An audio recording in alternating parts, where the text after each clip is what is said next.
The matter with keynote addresses or lectures is that you don't get to be asked questions.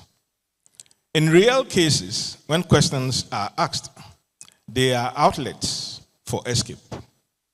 Not being a lawyer, an academic in the discipline, or a jurist, I made such known when the invitation from the Supreme Court came.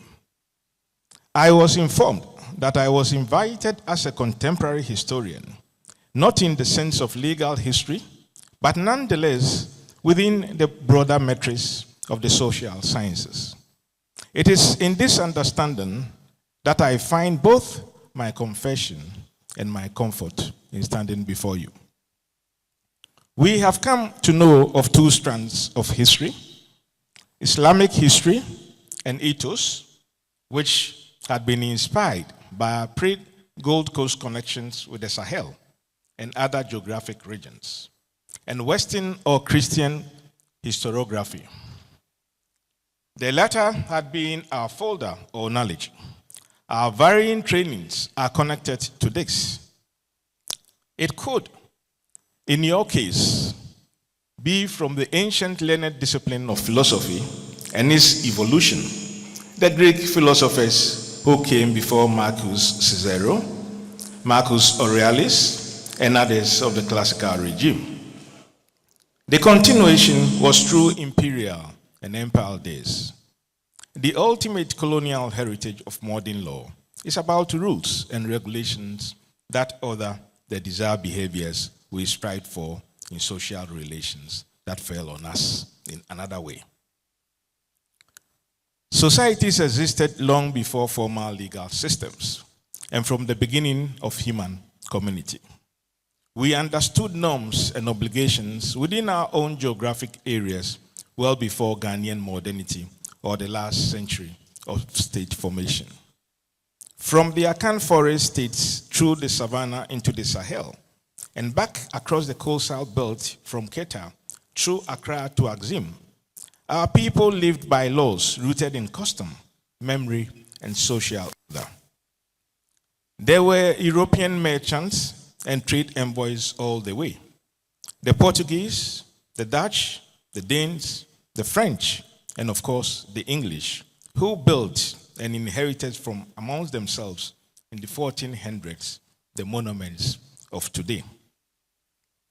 Yet, the very year they established a structure resembling a Supreme Court in 1876, exactly 150 years ago, was at a period in which areas that would later be assembled as the Gold Coast were actively resisting British ordinances, trade regulations, and land acquisition policies. Indeed, there was strong contestation regarding customary laws and traditions, whether in the northern parts in 1901 or earlier in the southern areas of the Akan states and the coastal regions. So these reflections will be snippets of historical recollections. So good were we with these modernist notions that we inevitably advanced in them.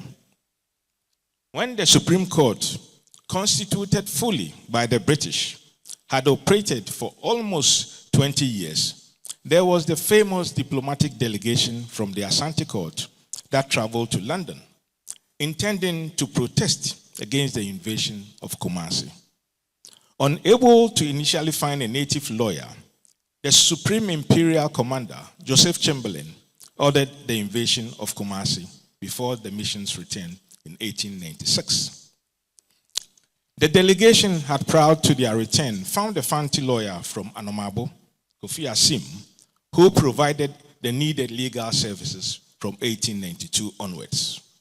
Others would support and got interested, including William Addo, Thomas Helton Mills, and Charles Bannerman of Accra.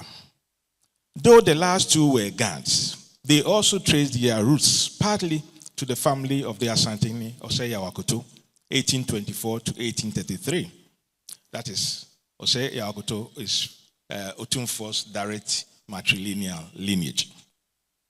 Other lawyers and intelligentsia, again, from the Cape Coast and Accra will support this effort, not least the Fanti Africanist from the Gold Coast, J.E. Casley Hayford, who had impressively graduated from Cambridge University in 1893 at the age of 27 and subsequently from the Inner Temple in London. Though he was unable to do much, he tried again when he succeeded John Mensah Saba as president of the Aborigines Rights Protection Society, as counsel and a campaigner for Prempeh's return to Kumasi from exile in Seychelles when he started practicing in the Gold Coast. Before this, the 20th king of the Gan State, Takitewia I, who reigned from 1862, defied British trade ordinances, policies, and taxes, describing them as exploitative, and refused their land acquisition request. He also refused to close strategic coastal trade areas to Asante. Described as uncooperative by Governor Hudson, he rejected an invitation to join the invasion and takeover of the Golden Stool and described these as greedy British protocols. In 1880, he was exiled to Elmina until his triumphant entry to Gamashi in 1883 as an advocate against unfair trade ordinances before the World Trade Organization was established. And so, more than a century and a half after Samuel Rushdie's empire rise back, the cultural contestations were already underway, long before his treatise with an uneven scale that will tilt imperial justice for decades to come. In that same 19th century, the British historian Ivor, in his comparatively little-known work, Wa and Walwali, Islam and Politics in Northern Ghana, of what he describes as a small but independent Wali politic, which was distinctive in the sense of its three authorities of king, imam, and chief. It had clear-cut constitutional provisions until the colonial intrusions and social disarray, not just from the British, but the French and its enclave in nearby Senegal, Mali, and Ivory Coast, especially in the 1930s. That it survived so long with these indigenous structures was a credit to its makers. Imperial institutions in history were not trustworthy. The first 70 years of the Supreme Court was a gloria to England's roses. It took over a half-century for the chiefs and people in Asante and the northern part of the Gold Coast to accept this 1876 Supreme Court, which, after all, discriminated against others from its supposed dispensation of justice. It was after 1927 when the first Asante lawyer, Sir Edward Asafo-Jay, started practicing in Kumasi and supported the Asantehene Prempeh II in the affairs of the Asante Confederacy Council from 1935, that some relief came. This was also, and at the time, the legal and cultural avant-garde, Sir Samuel Okai Kwashi Aiden, another collaborator of Prempeh II, who helped to establish the Cultural Center in Kumasi, that some foundational confidence was built in these British courts. It took another generation from the 1940s, Victor Owusu, Joe Appiah, Kwabena Kesi, Ifa, Thomas Toto, later Justice Edusei, Dr. Taylor, and others to give more confidence to this system.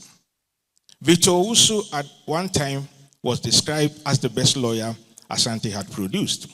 And when he passed, the national papers came to the conclusion that he was the best attorney general ever, which view was endorsed by the former president, Nana Akufo-Addo. Joe Appiah, in the autobiography of an African patriot, recounted that they became so popular, these African Banglo lawyers, that when he traveled to do cases, he was met with brass band music procession to the court premises. He and his friends hardly lost cases. It had been a journey from 1876 situation of unbelief and unacceptability to eventual embrace. Since November 2008, Kumasi has had a Northern Appeal Court representing 9 regions. From the Asantehene Kofi Kakeri's hostilities to the British justice system prior to 1874 to Otumfuo Osei Tutu II has seen progressive growth and collaboration, including the latter giving acreages of prime land for construction of judicial facilities and courts in Kumasi.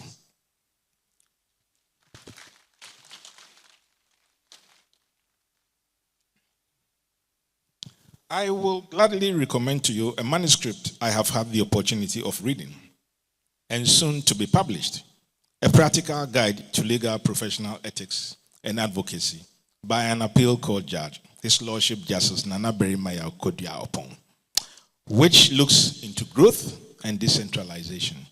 As for some of the practical and sensible recommendations he makes, you might as well find out yourselves.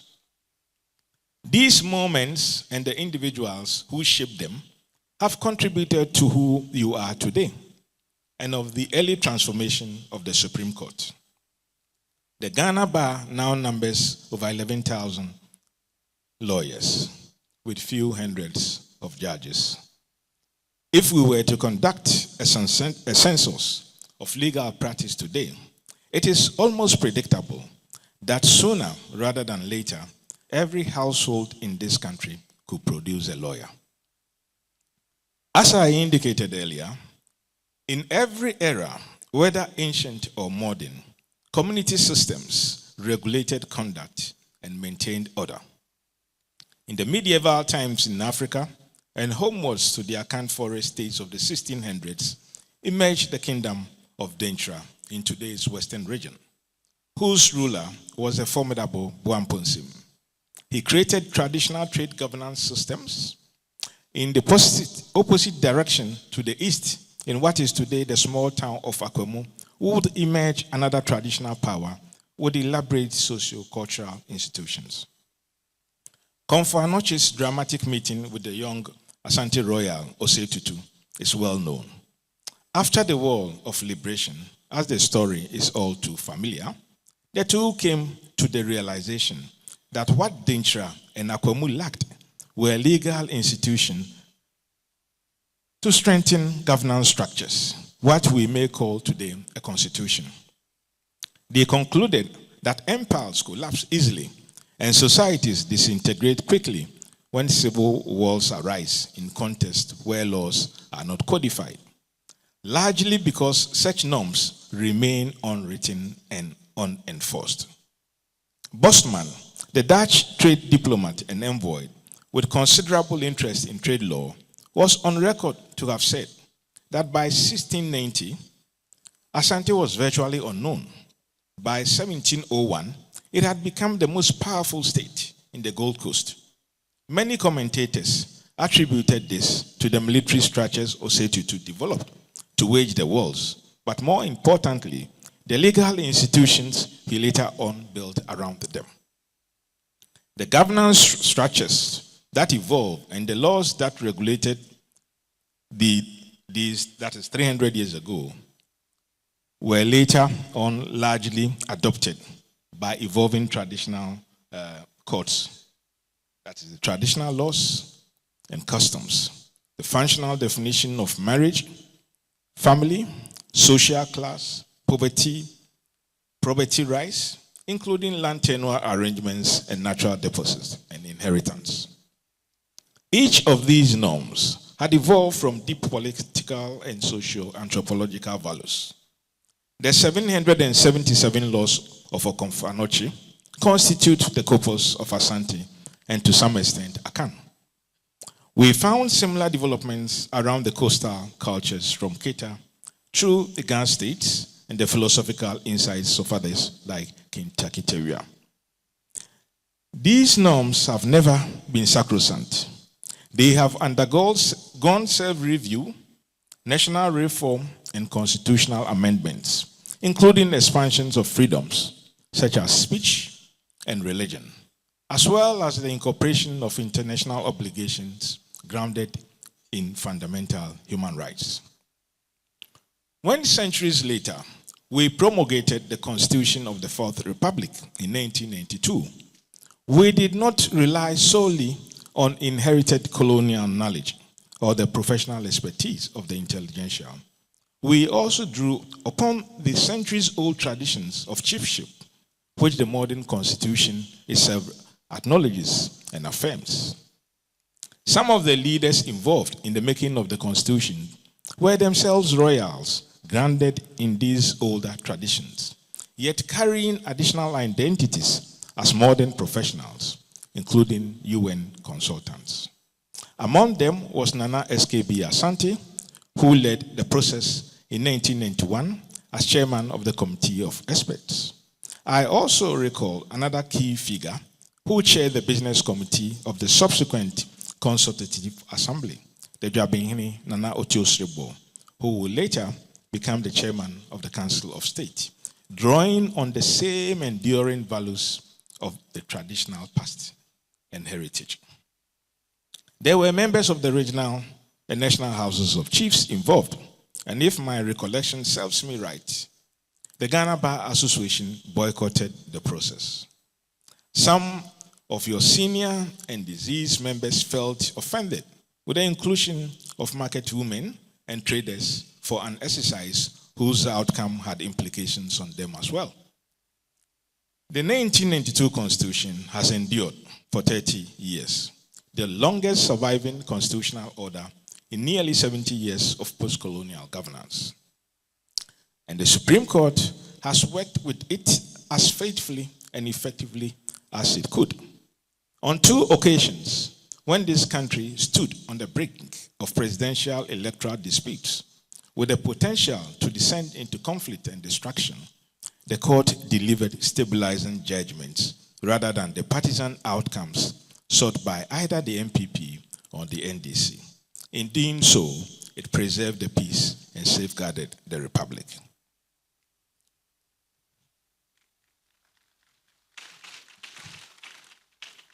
As we celebrate 150 years, we must remember the ancestral convergences, events, and cultures that directly or indirectly shaped this journey. Long before this moment, indeed, if we return to post-colonial times, we see that law, its interpretation, and its application were central forces that brought African leaders together in Manchester in October 1945 for the 5th Pan-African Congress. W.E.B. Du Bois attended, as were the emerging leaders at the time. Kwame Nkrumah as co-secretary, Julius Nyerere of Tanzania, Awolowo and Azikwe of Nigeria, Jomo Kenyatta of Kenya, Henson Banda of Malawi, who came to live in Kumasi at African Bungalow after the conference before he became the president of Malawi. There were also Joe Appiah Enakweje of Ghana and the great Caribbean delights, C.L.R. James and George Padmore. Many of the 200 attendees were lawyers and law students, and Nyerere was so convinced of the importance of some of the Roman laws, including matricide and Africa's quest for independence, that he translated Shakespeare's Julius Caesar into Swahili.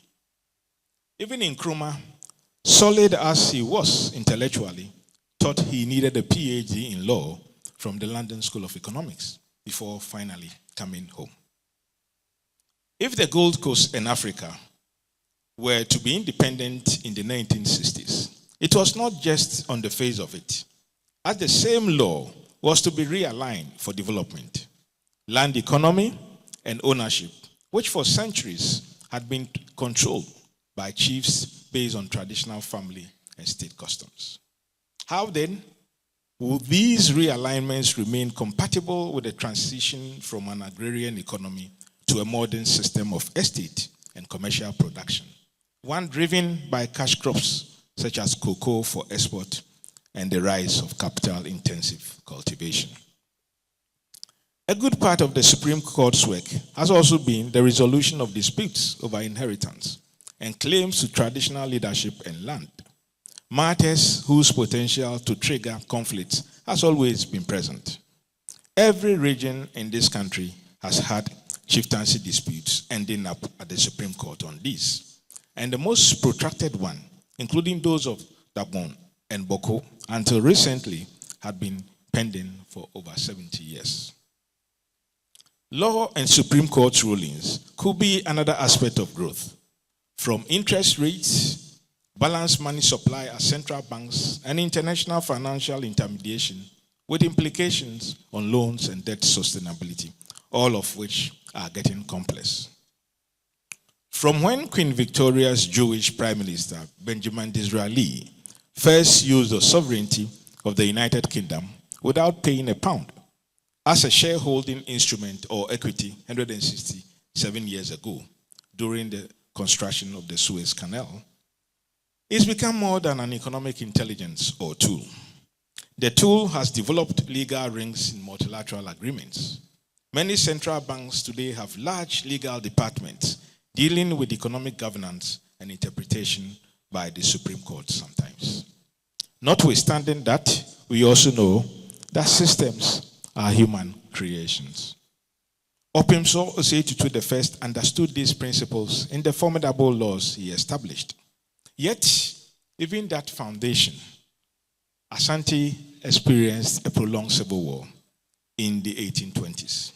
And in the modern era, from the enactment of new laws in 1954, when Nkrumah became leader of government business, through the First Republic and into the Third, Ghana has witnessed repeated abrogation of constitution by self-styled liberation soldiers who replace constitutional orders with decrees.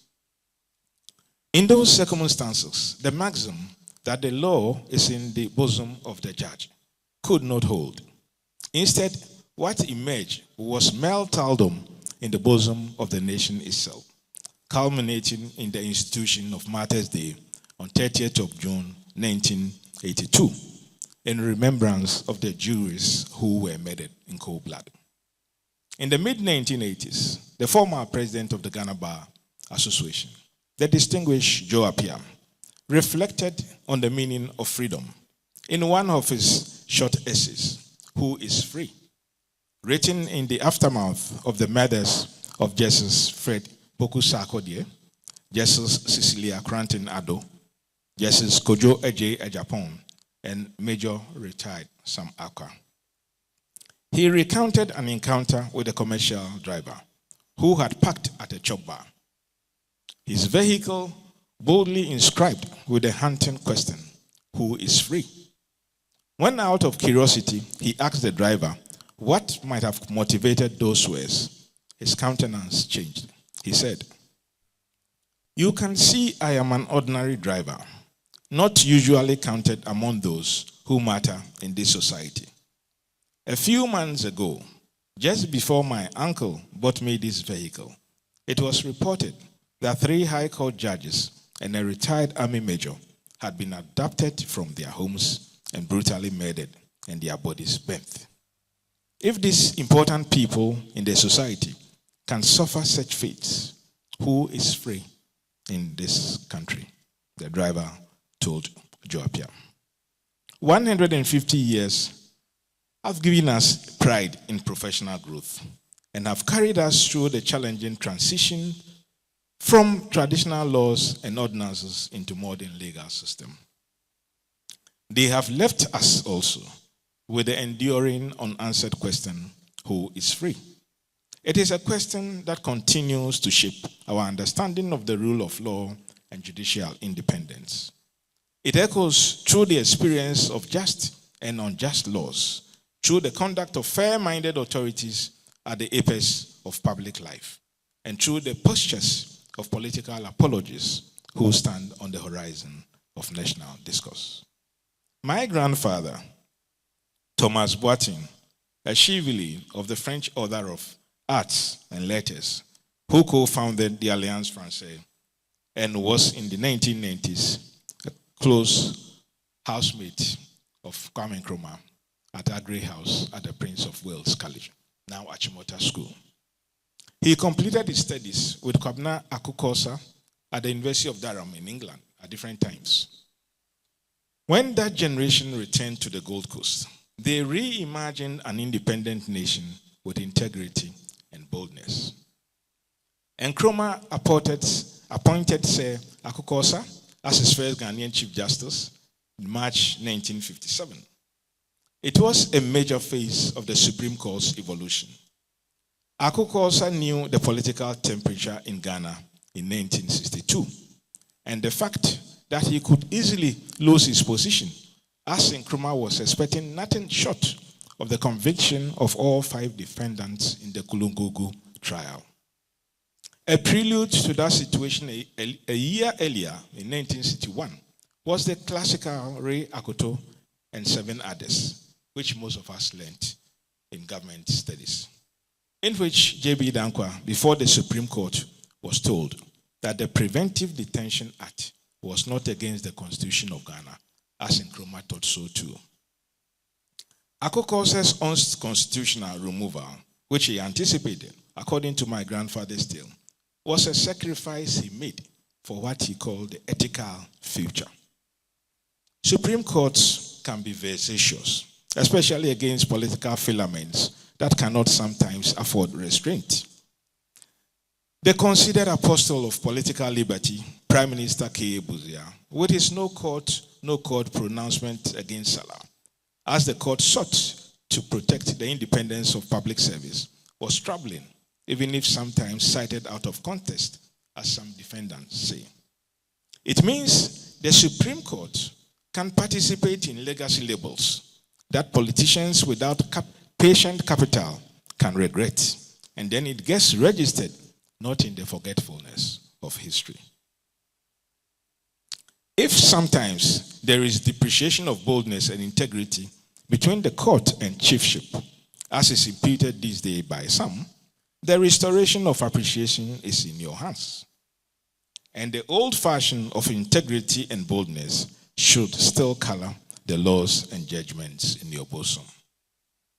Of course, there has also been growth in hybridity, a fusion of tradition and modernity. We speak of alternative dispute resolution and have in our midst its most essential contemporary practitioner, your guest of honor, the Asantehene Otumfuo Osei II. We know it took almost a century to resolve the Dagon and Boko crisis. It ranged across the administration of 4 presidents of this republic for more than 30 years. Their final resolution through the Asantehene and his eminent chiefs, who endorsed many of the verdicts by the court, demonstrates how alternative sources of authority working together can secure peace. It showed that when customary leadership and traditional institutions align, durable settlements become possible. In what was an impressive remark the Asantehene made when presenting the report to President Akufo-Addo, he affirmed that nobody was above the laws of Ghana, including the protagonists of the strife in the north, and including he himself. He added that by those same laws, whether understood in their traditional or modern senses, when his time comes and he departs, Asantehene will endure, because the customs and traditions that brought him to the Skadra or Golden Stool will be the same ones that will bring his successor. This sacred obedience to the law by kinship and the wise has been a platform for our common humanity. In a mightier precedence of over 800 years ago, it led to the almost divine gift to the world of the Magna Carta, one whose ever-moving spirit 163 years ago led to Lincoln's famous Gettysburg Address of "Our fathers brought forth on this continent a new nation, conceived in liberty and dedicated to the proposition that all men are created equal." This is immortal philosophy in law. Positions like those of the Asantehene and other traditional leaders should make the work of the Supreme Court a bit easier. In many other customs and traditions in Africa as well, we find that when traditional conflict resolution methods have been applied in collaboration with Western legal training, they work better. Or even if applied alone, they yield desired results. I sometimes work in Rwanda on economic development, a country many people cite as a demonstrative model that governance systems can indeed work.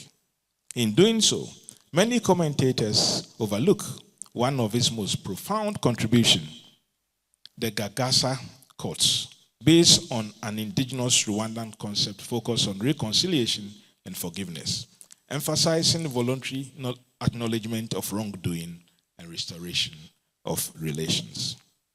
Without those indigenous mechanisms, and without the vision of leadership that guided it, Rwanda's story might have been yet another chapter of prolonged tragedy.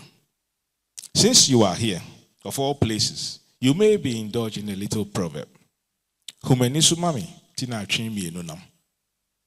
Antelopes walk in pairs, so one may rescue the other in time of danger or emergency.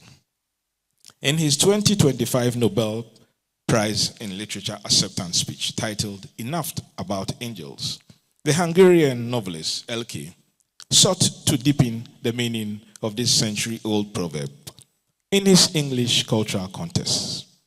Cultivate friendship, maintain guiding relations rooted in old customs and traditions. For angels, he says, are difficult to find these days. You cannot answer to all the afflictions of illness, as you cannot also claim credit for many of the progressive developments over the years. But you can at least help to build on some of them.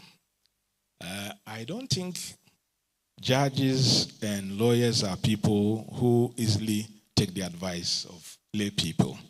And Otumfuo has given enough recommendation and advice on this in his remarks. So I will leave that as it should be.